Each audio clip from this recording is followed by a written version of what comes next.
بسم اللہ الرحمن الرحیم۔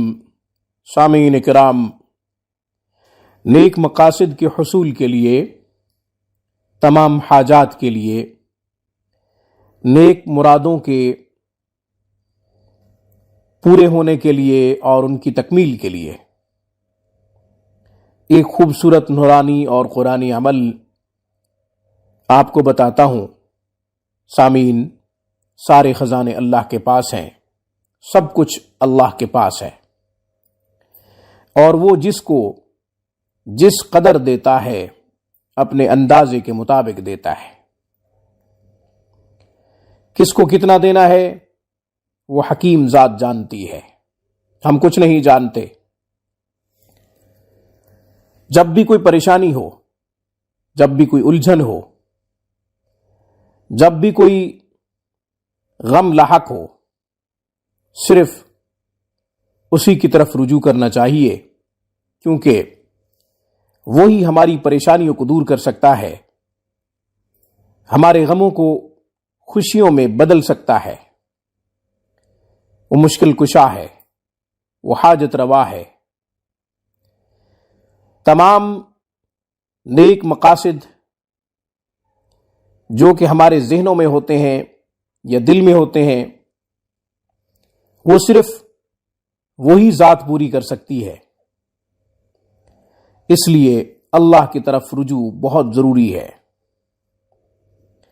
اور اگر ہماری زندگی میں صرف خوشیوں کا انتظام ہو، غم کبھی نہ آئے، پریشانیاں نہ آئیں، مشکلات نہ آئیں، تو ہم غافل ہو جائیں، غفلت میں ایسے ڈوب کر زندگی گزارنے لگیں کہ ہمیں یہ معلوم ہی نہ ہو کہ ہمارا خدا کوئی ہے، ہمارا اللہ کوئی ہے، ہمارا خالق کائنات کوئی ہے، ہمارا رب کوئی ہے۔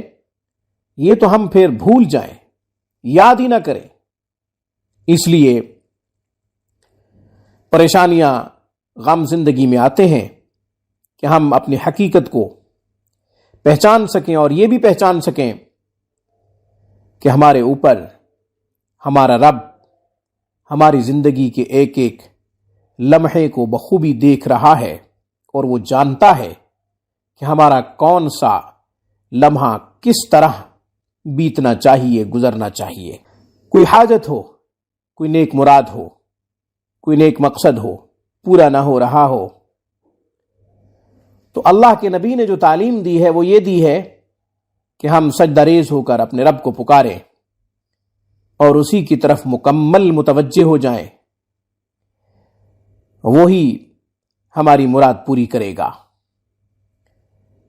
بزرگان دین کے تجربات کے مطابق ایک قرآنی عمل جو مجھے معلوم ہوا ہے وہ آپ کو بھی بتاتا ہوں۔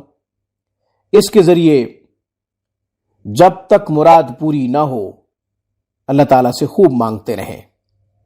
آپ کا کوئی نیک مقصد ہے، کوئی حاجت ہے، یا کوئی ایسی پریشانی لاحق ہو گئی ہے جو دور نہیں ہو رہی، کوئی ایسا غم ہے جو چھٹنے کا نام نہیں لے رہا، تو آپ یہ عمل کریں، انشاءاللہ وہ غم، وہ پریشانی دور ہو جائے گی۔ جو بھی حاجت ہے، جو بھی نیک مراد ہے، جو بھی نیک مقصد ہے، اللہ کے فضل سے اور اس نورانی قرآنی عمل کی برکت سے انشاءاللہ پورا ہوگا۔ عمل نوٹ فرما لیجئے۔ 4 رکعت نماز صلاۃ الحاجت، مگر دو رکعت کر کے پڑھیے، مگر دو رکعت کر کے پڑھیے، 4 رکعت 2 سلام کے ساتھ۔ اس طرح کے پہلی 2 رکعت مکمل کر لیں، سلام پھیر لیں، پھر دوسری 2 رکعت پڑھیں۔ یہ عمل بعد نماز عشاء بھی کیا جا سکتا ہے، بوقت تہجد بھی کیا جا سکتا ہے، مغرب کے بعد بھی کیا جا سکتا ہے۔ عمل کیا ہے؟ سورہ اخلاص، سورہ اخلاص۔ اس کے بڑے فضائل ہیں، بے شمار فضائل ہیں۔ یہاں فضائل ذکر کرنا مقصود نہیں ہے۔ سورہ اخلاص پہلی رکعت میں جب آپ 2 رکعت صلاۃ الحاجت کی نیت کریں تو پہلی رکعت میں 41 دفعہ پڑھیں، دوسری رکعت میں 31 دفعہ پڑھ کر سلام پھیریں، پھر دوسری 2 رکعت اس طرح ادا کریں کہ پہلی رکعت میں 21 دفعہ اور دوسری رکعت میں 11 دفعہ، یوں 4 رکعت نفل ادا ہو گئیں۔ صلاۃ الحاجت کی نیت سے جو آپ نے 4 رکعت پڑھنی تھی وہ آپ نے پڑھ لی۔ اس کے بعد آپ نے 41 دفعہ درود شریف پڑھنا ہے، درود ابراہیمی، بیٹھ کر اتحیات کی شکل میں بیٹھ جائیں، 41 دفعہ درود شریف پڑھیں، پھر سجدہ ریز ہو جائیں اور یا اللہ یا اللہ یا اللہ 100 دفعہ کہیں۔ سجدے میں ہی 100 دفعہ یا اللہ کہنے کے بعد اپنا مقصد اپنے رب کے سامنے رکھیں، عجز و انکساری کے ساتھ، چونکہ آپ نے جبین نیاز جھکا دی ہے۔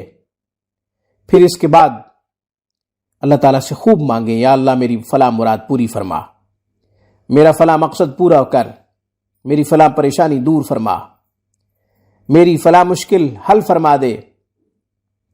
اللہ تعالیٰ سے خوب مانگیں۔ حضرت علی رضی اللہ تعالیٰ عنہ کہتے ہیں جوتے کا تسمہ بھی ٹوٹے تو وہ بھی اللہ سے مانگو۔ صرف ہمارا رب ہے کہ چھوٹی سے چھوٹی چیز اگر ہم مانگیں تو وہ ہمیں عطا کرتا ہے، بڑی سے بڑی چیز مانگیں تو بھی وہ عطا کرتا ہے۔ پھر سجدے سے سر اٹھا لیں۔ یہ عمل تب تک کریں جب تک آپ کو مراد پوری نہ ہو، جب تک آپ کا مقصد پورا نہ ہو، جب تک آپ کی پریشانی دور نہ ہو، جب تک آپ کی مشکل آسانی میں نہ بدل جائے، اس وقت تک یہ عمل جاری رکھیں۔ 11 دن 21 دن کی کوئی قید نہیں ہے، عمل بہت ہی آسان ہے، طریقہ اور وظیفہ بہت ہی آسان ہے۔ اپنے رب سے مانگنا سیکھیں، بجائے اس کے کہ لوگوں کے سامنے اپنی مشکلات رکھیں۔ لوگ تو مذاق بناتے ہیں، مذاق اڑاتے ہیں، ہم اپنے رب سے مانگیں، اسی سے مانگنا سیکھیں۔ چھوٹی چیز چاہیے تو بھی اسی سے مانگیں، بڑی چیز چاہیے تو بھی اسی سے مانگیں۔ اسی خوبصورت پیغام کے ساتھ آج بس اتنا ہی۔ السلام علیکم ورحمۃ اللہ وبرکاتہ۔ اقول قولی ھذا واستغفر اللہ وما علینا الا البلاغ۔